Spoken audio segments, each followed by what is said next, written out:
esprit, entendez, ô esprit, entendez, ô esprit, entendez. Alors, si on veut décrire le monde de l'homme, alors ça c'est un dessin magique qui décrit ce qu'est le monde de l'homme.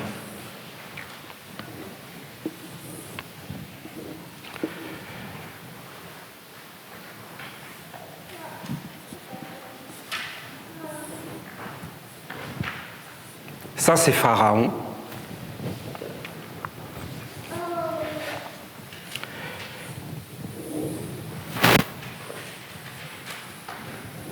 Et ça, c'est le serpent. C'est une très ancienne tradition. Vous voyez en Birmanie ou peut-être en Asie, ou Laos, Vietnam, je ne sais pas, enfin, dans ces pays-là, il y avait des vieilles traditions où il y a le cobra royal.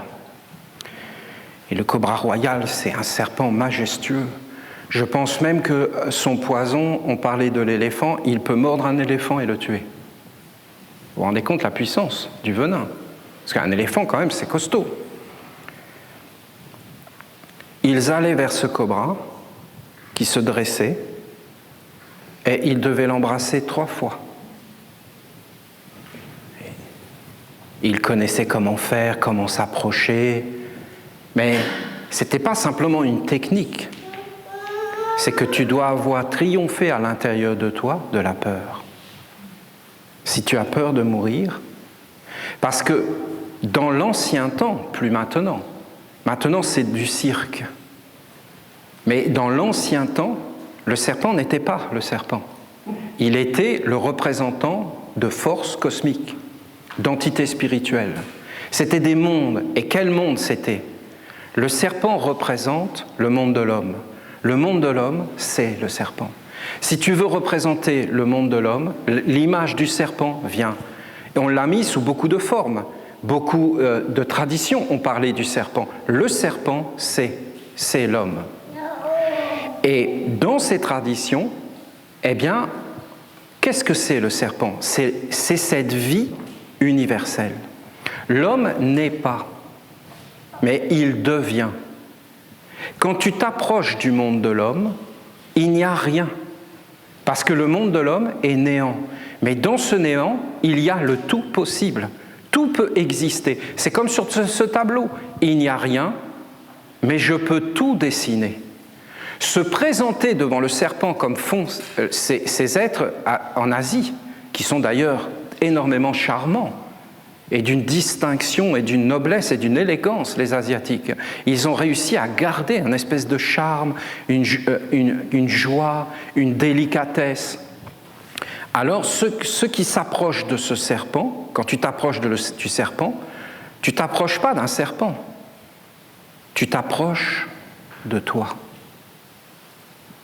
C'est le miroir. Si tu as peur, il est peur. Si tu n'as pas peur, il est sans peur. Si tu es harmonie, il est harmonie. Il va révéler ce que tu es. Si tu es rien, il est tout.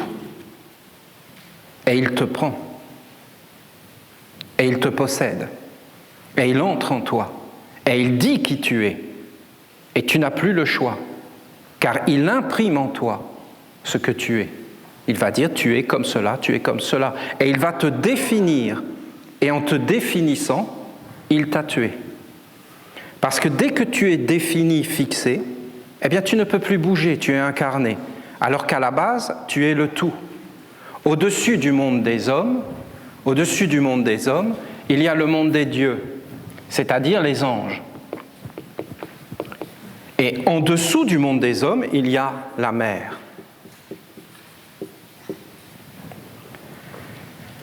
Le Père, la mère. Si l'homme n'est pas un être respectueux de sa mère, le serpent se dresse et dit « Tu es un être irrespectueux » et il envoûte l'homme. Et il dit, le chemin de l'être irrespectueux, c'est ce chemin-là, et c'est ce chemin-là que tu prendras. Si tu es un impie, c'est ce chemin que tu prendras. Si tu es un être fourbe, tu prendras ce chemin-là. Et il va attacher toutes les planètes, tout ce que je vous ai expliqué hier, sur toi. Et il va écrire ta destinée. Il n'y a absolument rien dans le monde des hommes. L'homme n'est pas. Nous devenons.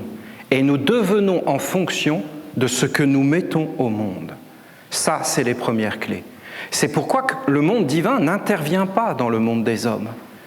Parce que l'homme, le monde divin, ne veut pas forcément qu'il soit bon ou mauvais. Le monde divin veut que l'homme soit ce qu'il a décidé d'être. Si l'homme veut marcher sur le chemin du bien, il doit mettre le bien en œuvre. Si l'homme veut marcher sur le chemin du grand n'importe quoi, eh bien, il n'y a pas de problème. Il est le grand n'importe quoi, et le grand n'importe quoi viendra au monde. L'homme doit prendre sa vie en main. Pourquoi j'ai mis un pharaon ici? Parce que Pharaon est le seul être sur la terre. Les pharaons, dans l'histoire connue de l'humanité, parce qu'il y en a eu d'autres avant, d'autres civilisations, mais elles ont disparu et nous n'avons plus la mémoire très claire, officielle de ces choses, eh bien, les pharaons sont les seuls, avec l'Égypte, qui ont réussi à domestiquer ce serpent et à l'embrasser et à le canaliser et à l'emmener vers des mondes où ce serpent était maîtrisé. Parce qu'il n'y a pas deux façons. Soit c'est toi qui es actif, et donc c'est toi qui es créateur. Soit c'est lui qui est actif, et c'est lui qui est créateur. Si lui, il est actif, alors en vérité, toute ta vie va être conduite par lui. Et si toi tu es actif, alors tu le conduis. La magie, c'est ça. L'agent magique, le grand agent magique, c'est lui. C'est lui. C'est pourquoi on a souvent associé la magie au diable. Et c'était pas faux. Parce que ça soit le diable ou le monde divin, c'est un seul être, c'est lui. Lui, il est le mauvais esprit ou le Saint-Esprit. Il n'y en a qu'un, il n'y en a pas deux. Il n'y a pas deux esprits. Il n'y a qu'un esprit. Soit c'est le Saint-Esprit, soit c'est le mauvais esprit. Mais c'est quoi? Mais c'est le même. C'est en fonction de l'homme qui est en face. Il sera le Saint-Esprit si tu es un calice pur. Il sera le mauvais esprit si tu es un être qui n'est pas conforme. Qui n'est pas conforme à quoi? Mais à la mère et au père. Qui est ton père, qui est ta mère? Vous me permettez de faire une petite parenthèse sur cette question? Regardez, je vous ai dessiné hier la mère. Je vous ai expliqué. D'abord, tu es dans le ventre de ta maman. Excusez-moi. Tu es dans le ventre de ta maman et le corps sort de la maman. Et pendant 7 années, tu arrives jusqu'à l'âge de 7 ans, c'est la Lune. Ensuite, tu arrives. 14 ans Vénus, 21 ans Mercure, 28 ans le Soleil, 35 ans Mars, 42 ans Jupiter, 49 ans Saturne. Soit tu vas vers la vie, soit tu vas vers la mort. Soit tu vas être fauché, soit ta vie va être plombée et tu vas aller vers le déchet. Soit tu t'es fait un corps, de l'or, tu vas transformer le plomb en or. La science des alchimistes. Ça, c'est les pas que je pose sur le sol. Un pas, 7 ans. Un deuxième pas, 14 ans. Un troisième pas, 21 ans. Je n'entre pas dans les détails, je vous ai suffisamment parlé de tous ces mystères. Vous avez l'homme qui est là. Et je vous ai expliqué Là, c'est son corps, la Terre. Ici, vous avez le centre de la Lune. Ici, vous avez le centre de Vénus. Ici, vous avez le centre de Mercure, la pensée. Ici, vous avez le centre du Soleil, la conscience. Ici, vous avez le centre de Mars. Ici, vous avez le centre de Jupiter. Et ici, vous avez le centre de Saturne. À l'intérieur du corps de l'homme, vous avez ce qu'il y a dans la mer. Et je vous ai expliqué, ici c'est la Terre, et vous faites partie de la Terre. Parce que si on regarde bien, nous sommes la Terre. La Terre qui pense. La Terre qui pense, c'est l'humanité. La Terre qui sent, c'est les animaux. La Terre qui veut et qui vit, c'est les plantes. Et la terre qui porte tout, bien, c'est la terre, les éléments, l'eau, l'air, le feu. Et vous êtes dans tous ces mondes. Et nous sommes tous ces mondes. La terre, ce n'est pas que la terre qu'on voit. La terre, c'est aussi les animaux et c'est l'humanité. Ce sont des visions à approfondir. Alors c'est la terre. Mais si vous vous éloignez de la terre, qu'est-ce que vous avez? Eh bien, vous avez la Lune, après vous avez Vénus, après vous avez Mercure, après vous avez le Soleil.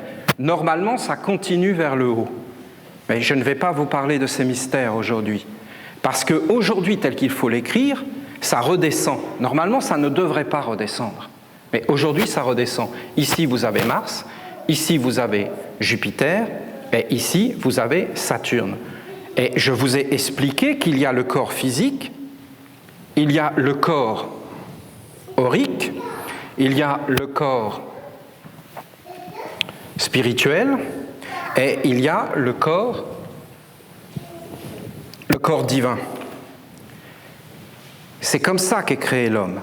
Le physique, l'aurique autour, c'est-à-dire un corps d'eau, le spirituel, c'est-à-dire des entités tout autour de nous qui sont derrière nos pensées, nos sentiments. Je fais un résumé très court.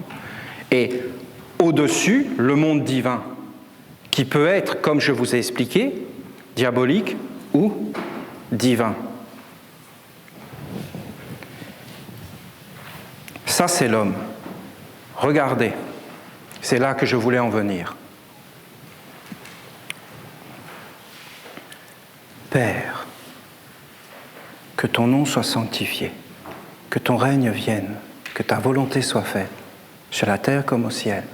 Donne le pain, pardonne l'offense, ne soumets pas au tentateur, délivre du mal. Amen. De quel Père s'agit-il? C'est toute la question. De quel Père s'agit-il? Quand on dit Père, à qui on s'adresse? À Dieu. Dieu est ton Père. Donc tu es fils de Dieu. Si tu es fils de Dieu, fais des œuvres de fils de Dieu. Avoir un père et une mère, fais des œuvres de fils de Dieu. Si tu ne fais pas des œuvres de fils de Dieu, tu es un menteur. Père du mensonge. Premier homicide. Tu conduis tous les êtres vers la mort, la destruction, c'est-à-dire Saturne. La faux à la fin. Le néant, le rien. Pourquoi je vous ai redessiné cela? Parce que si vous y mettez le Notre Père, vous allez comprendre des choses incroyables. Mettez la mer ici, parce que c'est le début. Et la mer, c'est toujours le début. Et mettez le Père ici, parce que le Père, c'est l'aboutissement. La matière et l'esprit, le ciel et la terre. Tu commences par la mer, oui, mais en réalité, s'il n'y a pas eu un homme et une femme qui se sont unis, tu ne peux pas exister. Est-ce que tu es le fils-fille de ton père ou de ta mère? Tu es le fruit des deux. Tu es le produit d'une unification de deux mondes. Si ces deux mondes ne se sont pas unis, tu ne peux pas exister. S'il n'y a pas deux mondes qui s'unissent, deux mondes qui sont séparés, qui s'unissent, tu ne peux pas exister. Tu es le fruit de ton père et de ta mère. Alors allez-y. On va commencer par le bas, d'accord? Parce que c'est conforme. De commencer par le haut, ce n'est pas bon. Alors dites, Père, Père, mère. Père, mère, c'est évident qu'il faut qu'il y ait une mère, on est d'accord. Père, mère. Délivre-moi du mal. C'est vrai ou c'est pas vrai? C'est ça. C'est vrai ou c'est pas vrai? Quand tu es né, ton père et ta mère ne t'ont pas délivré du mal? Ta maman n'était pas là pour te réchauffer, pour te laver, pour te protéger, pour t'entourer, pour te donner une maison, pour t'accueillir? Ça, c'est une vraie prière. Délivre-moi du mal. Ne me soumets pas à la tentation. C'est vrai ou c'est pas vrai? Les parents n'étaient pas là pour dire attention, là, fais attention, apprends un peu à jeûner, apprends un peu à regarder qu'est-ce qui vient vers toi. Ne fais pas confiance comme ça, ne va pas un peu n'importe où. C'est dangereux, c'est pas ce que tu crois. Il faut que tu étudies, il faut que tu regardes. Méfie-toi de ça, ne fais pas ça. Pardonne. Pardonne mes offenses. Vous voyez bien que les parents, il y a un côté éducatif. Ne donne le pain. Écoutez, non? Sur la terre comme au ciel, les parents sur la terre comme au ciel, hein? Que ta volonté soit faite, il n'y avait même pas à discuter. Hein. On est bien d'accord. Sinon tu t'en prends une. Que ton règne vienne, que ton nom soit sanctifié. Père, écoutez, c'est beau, non? C'est beau. Par contre, si vous mettez ça en haut, qu'est-ce que je vous ai dit hier? Je vous ai dit, sur l'autel sacré, c'est ce dessin-là que vous devez mettre. Vous devez écrire Père, vous devez écrire tradition, et vous devez écrire Mère. Ça, c'est la magie, la plus grande. Ça, lui, il ne peut rien. Le côté mal. Je vais d'ailleurs essayer de vous expliquer. Vraiment, je vais faire mon possible.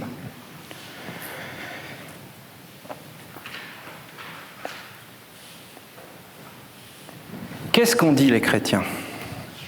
Ils ont appelé le Père le Père. Ils ont appelé la tradition le Fils. Et ils ont appelé la Mère le Saint-Esprit. On va me dire, attends Olivier, tu as dit que c'était pas ça. Et vous allez voir, je vais vous expliquer. Vous avez compris ce que je vous ai dit là? Vous voyez bien qu'il y a un problème. Parce que la tradition, qu'est-ce que c'est? La tradition, c'est le sexe de papa qui rentre dans le sexe de maman. Ça, c'est la quintessence même de la tradition. Tradition veut dire transmission. Qu'est-ce qu'a fait le papa? Il a coulé dans la maman. Il a coulé de l'eau de Gabriel dans la maman. Qui a coulé à travers le papa? Le grand-père, l'arrière-grand-père, et ainsi de suite. Et ils ont transmis la tradition. Et la maman a fait apparaître le fruit de l'arbre de la vie, ou de la mort, la cochonnerie, ou la splendeur, la transmission de la vraie tradition, ou alors des choses qui ne veulent rien dire. Si ça ne veut rien dire, tu es envoûté. Tu ne peux pas honorer tes parents, parce qu'ils ont fait n'importe quoi, ils t'ont transmis n'importe quoi. Alors tu dois te redresser. Mais en réalité, ce qu'ils t'ont transmis, c'est aussi à l'intérieur de toi. Ah bon? Oui. Parce que tes parents t'ont donné naissance à ton corps. Mais il y en a un autre que tu vas rencontrer. Et c'est un père, mère. Et en fin de compte, c'est ton maître. Tu peux l'appeler maître, mais tu peux l'appeler père. Tu peux l'appeler mère. Il est porteur de la tradition. Et quel est son nom? Tu peux aller voir tes parents et dire « Père, mère de mon corps ». Et l'autre, tu vas dire « Père, mère de mon âme ». Parce que vous allez rencontrer deux sortes. Le premier maître, il va donner vie à ton âme. De même qu'on a donné vie à ton corps, il va donner vie à ton âme. Et l'autre maître, il va tuer ton âme. Comment s'appelle ce maître? Il s'appelle le Fils. Le Fils unique. Fils et tradition.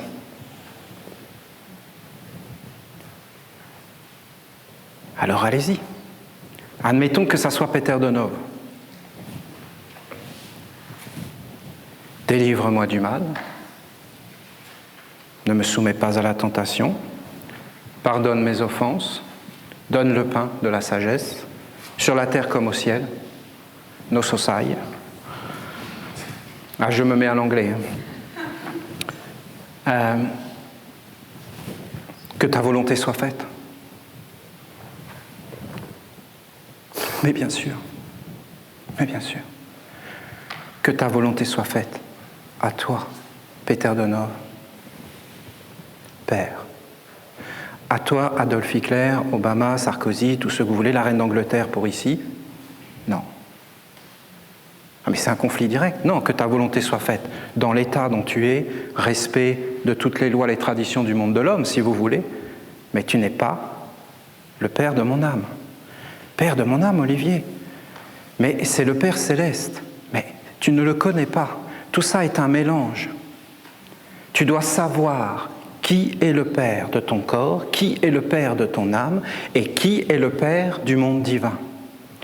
Alors regardez, que ta volonté soit faite, que ton règne vienne, que ton nom soit sanctifié, bien sûr.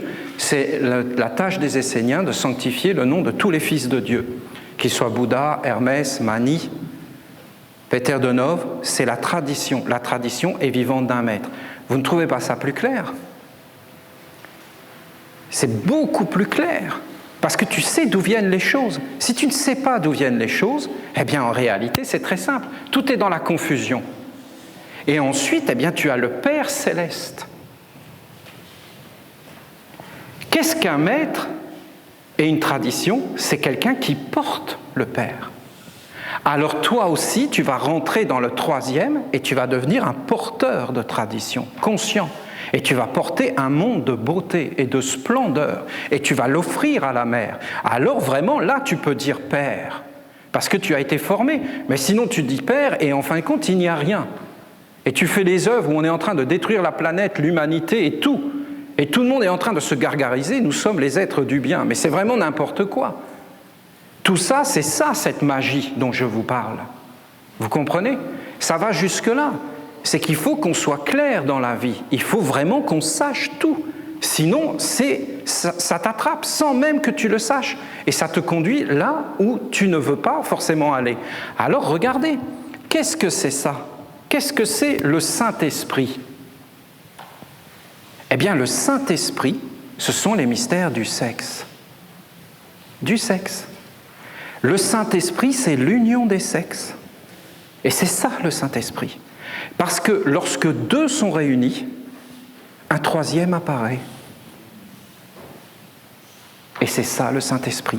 Quand deux sont réunis, un monde apparaît. Et qu'est-ce que c'est ce monde? Eh bien, le Saint-Esprit, c'est l'esprit de la vie, de la beauté, c'est l'esprit angélique, c'est l'esprit créateur divin.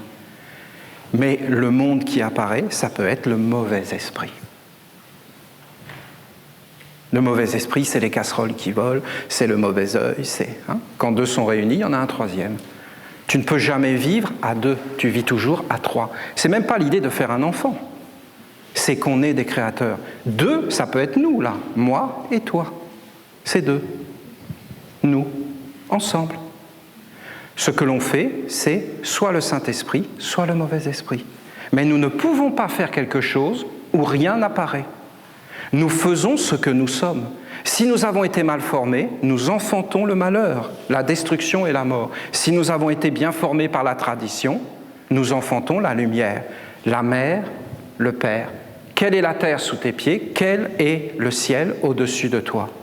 Mais bientôt, ce langage ne voudra plus rien dire. Et les hommes seront totalement incapables d'entendre ces paroles, parce qu'il n'y aura plus aucun repère et aucun critère qui sera transmis de génération en génération. Et les êtres vont perdre le sens, parce que ce ne sera plus le bon Père qui va les délivrer du mal, qui va les protéger du tentateur, qui va faire qu'ils ne commettent pas l'offense à la nature, l'offense à la vie, qui va les enfermer dans un monde où on n'est qu'un corps physique. Bien sûr que le Saint-Esprit, à l'origine, c'était les mystères du sexe. Et je peux vous dire qu'on en prenait soin du sexe, parce que le sexe, c'était l'énergie de la vie, et qu'on faisait en sorte que jamais arrive la pollution là-dedans. Parce qu'on savait très bien que la pureté, la grandeur, la beauté venaient du sexe. Et que quand le sexe partait dans un mauvais chemin, mon Dieu, quelle cochonnerie, quelle souffrance! La guerre, la destruction, les ravages, le côté incontrôlable. Et tout le monde le sait, en petit comme en grand, comme en grand. Parce que si tout est harmonieux, si tout est dans les lois divines, tous les échanges sont parfaits. Mais si on commence à aller là où il ne faut pas aller, alors là, ça devient la destruction, l'enfer, la souffrance, le tiraillement. Et le Saint-Esprit, c'est ce qui est pur. C'est pourquoi on a parlé d'Immaculée Conception. Ça n'a rien à voir avec le sexe en tant que sexe. Ça a à voir avec une connaissance des lois et de la tradition et du savoir-faire et de la sagesse. Ça a à voir avec honorer. Et c'est quelque chose qu'on a un peu perdu. Alors ça, c'était la première clé que je voulais vous transmettre. Par exemple, vous voyez bien sur cet autel le Père, la tradition, la Mère. La Mère, c'est ce qui nous porte. Le Père, c'est ce qui est en haut. Le Fils, la tradition, c'est ce qui doit réellement constituer notre corps.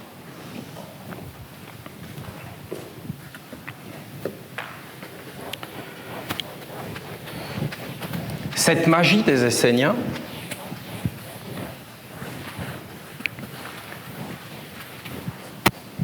sur cet autel, tu dois être clair dans le sens que je vous ai expliqué. Ici, tu dois poser le sceau de la terre, le sceau de l'eau, le sceau de l'air, le sceau du feu. Ici, c'est le nom de la mer, c'est-à-dire que tu as le nom de la mer.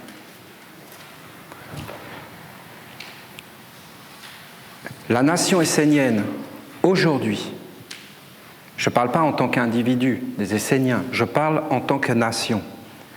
Nous en sommes à poser le sceau de l'argent sur la terre, le sceau de la terre. Si nous y arrivons, peut-être qu'à la Saint-Michael, nous recevrons le nom de la mer, de la nation essénienne. Elle sera née réellement sur la terre. Après, il faudra développer dans la nation essénienne les 5 sens. Et après, il faudra poser la tête de la nation essénienne. Vous voyez, c'est tout un monde. C'est un grand travail pour faire réapparaître le Fils de la lumière, pour lui avoir constitué un corps, qu'il puisse parler, vivre sur la terre. Mais je vous parle d'une œuvre collective. Collective, je ne vous parle pas d'une œuvre individuelle. Bien sûr qu'en tant qu'individu, tu dois naître et tu dois faire tes 4 corps. Tes 4 corps, et après tu dois avoir le nom de la mer. Quand tu as fait les 4 corps, tu dois les poser. Et tu dois faire les 5 sens. Et quand tu as fait les 5 sens, tu dois les poser. Quel est le nom que tu dois dire? Tu dois dire ici, magie. C'est le sens du toucher. Pour le sens du goût, tu dis amour. Pour le sens de l'odorat, tu dis vérité, dans le sens que tu te positionnes. Tu commences à savoir qui tu es. Dans le sens de Louis, tu dis sagesse. Et dans le sens de la vue, tu dis soutien mutuel.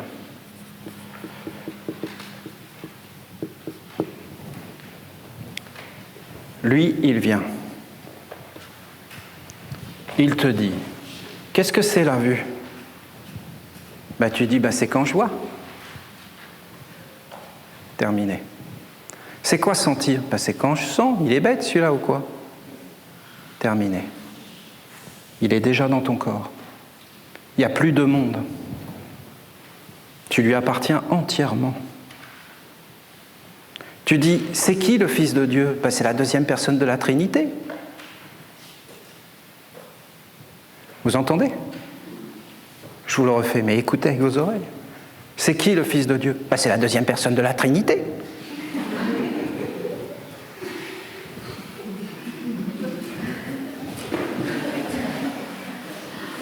Et le Saint-Esprit? C'est l'Esprit Saint. Vous comprenez? Ça y est, il est dedans. Il peut être chrétien, baptisé, tout ce que vous voulez. Il est dedans. Il lui appartient. Quand il dit Père, que ton nom soit sanctifié, vous voyez le nom de qui il sanctifie? Ici, ça s'appelle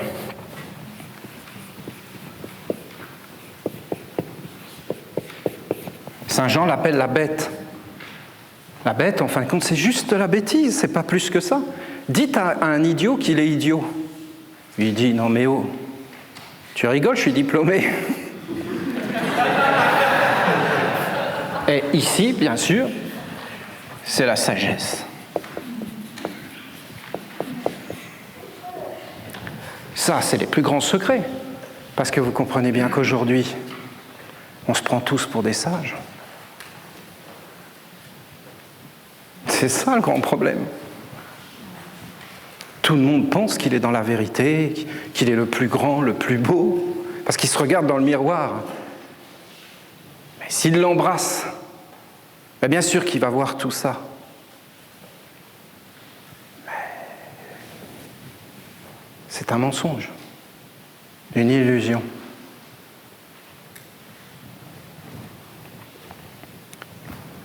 Alors, les 5 sens. Comment enseigner cette magie? D'abord, tu rentres dans la ronde des archanges, c'est le grand cercle magique. Tu dois rentrer dans cette ronde des archanges. Pourquoi? Parce que si vous voulez, c'est un espace, la ronde des archanges, un espace. Ce que tu dois faire dans ta vie, cette page-là, c'est quoi cette page? C'est le monde intermédiaire. Je vous le dis en toute honnêteté, c'est ce que je crois être vrai. Aujourd'hui, il n'y a plus de pharaon. Il n'y en a plus. Ça ne sert à rien de s'illusionner. Il n'y en a plus. Il n'y a plus personne ici. Si aujourd'hui on regarde le monde,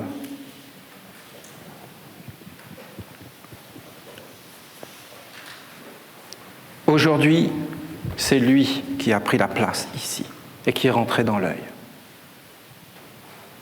Et en fin de compte, ce n'est pas le Saint-Esprit. Les hommes vraiment puissants aujourd'hui qu'on nous met devant nous, mais ce n'est pas eux, parce que derrière, ce sont des mondes qu'on ne voit pas. Je vous le dis, c'est les grands chefs d'État. Les Obama, la reine d'Angleterre, tous ces gens-là sont réellement assis sur le trône. D'ailleurs, quand vous aurez l'occasion, vous verrez, vous les regarderez. Par exemple, Bush, il ressemblait à César. Hein? Ah, mais il y a tout, hein. Il y a la déco, quand il apparaît, quand il est filmé, hein, devant, comme ça, la coiffure, ce qu'il y a derrière. Des fois, il y avait la petite couronne de laurier. Hein. Ah, il y a tous les logos, tout est là, tous les signes. C'est très clair, le message. Je suis le dirigeant du monde. C'est moi qui dirige. D'ailleurs, quand tu dis « Père, que ton nom soit sanctifié », c'est lui. Et tous font ça, parce qu'ils ont récupéré le savoir de quoi? Le savoir des Égyptiens qui avait été transmis aux Grecs et après aux Romains. D'ailleurs, les Grecs ont été les gouverneurs de l'Égypte, les Ptolémées. Et après, César a été gouverneur, a été le pharaon d'Égypte. Son fils Césarion, c'est un des derniers pharaons après Cléopâtre. Vous voyez bien que c'était déjà foutu, et que c'était envahi, et que le loup était rentré dans la bergerie. Alors, les grands maîtres qui sont venus, par exemple Jésus, ne s'est pas installé ici. Jésus, César, Peter Denov, Adolf Hitler. Peter Denov ne s'est pas installé. C'est Adolf Hitler qui s'est installé et qui a gouverné le monde. Ce n'est pas Jésus qui s'est installé, c'est César. Et quand après ses disciples sont arrivés à Rome, quand Saint-Pierre s'est assis sur le trône de Saint-Pierre, c'était plus le christianisme du Christ, c'était lui. Et comment on le sait? Mais on reconnaît aux œuvres. Ça a été un bain de sang, un carnage.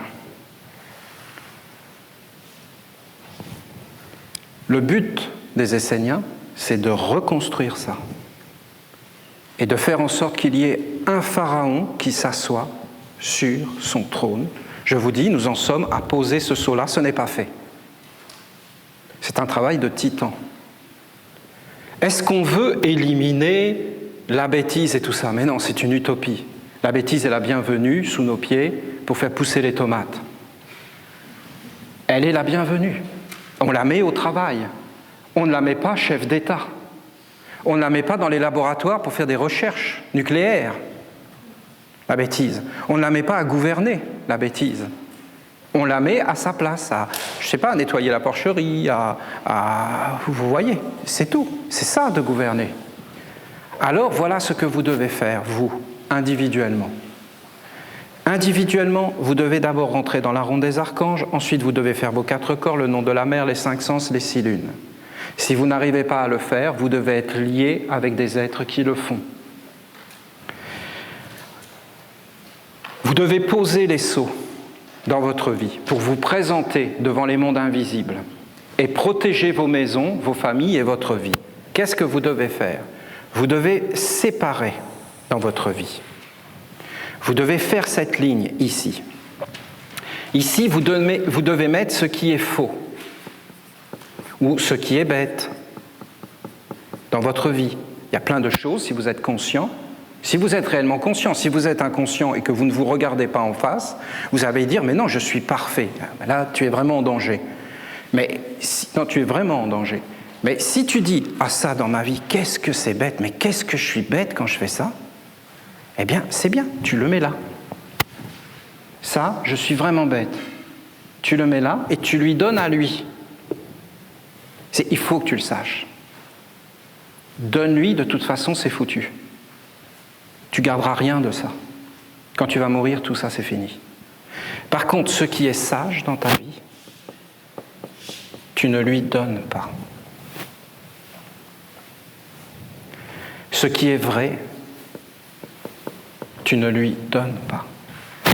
Je vais même dire, tu le sépares ici, mais alors, net et clair. Si dans ta vie, tu ne fais pas une séparation, tout ça s'est mélangé. Alors, ça n'a plus de valeur. Et tu n'as plus de valeur. Si c'est le mélange, alors c'est lui. C'est certain. Si c'est séparé par une ligne, une frontière, là, c'est l'ancien homme.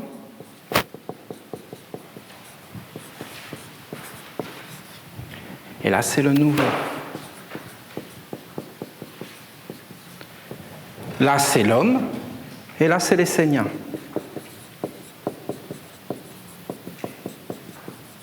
Si tu ne sais pas faire la différence, tu es réellement en danger. Tu es en danger. Si tu sais faire la différence, ça, c'est ce qui est ancien en moi. Je le vois. Ça, c'est ce qui appartient à la nation essénienne. Je le vois.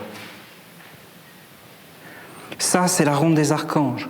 Je le vois. Si quand tu tiens la ronde des archanges, tu amènes l'ancien, le monde de l'homme, tu vas tout perdre. Tout. Si tu amènes ce qui appartient à la pureté, à la vérité, et que tu laisses sans conflit, il n'y a pas de conflit.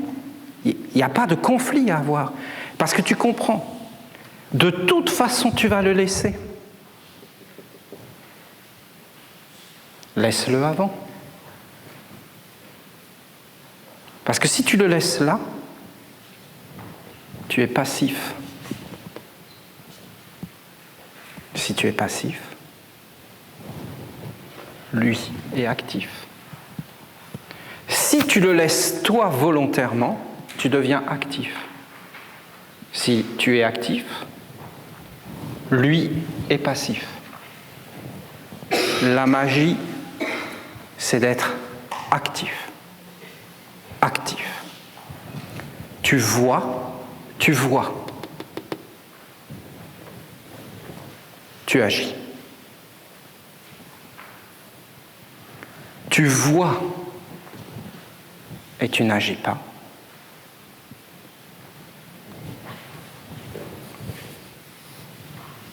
Il prend possession de toi.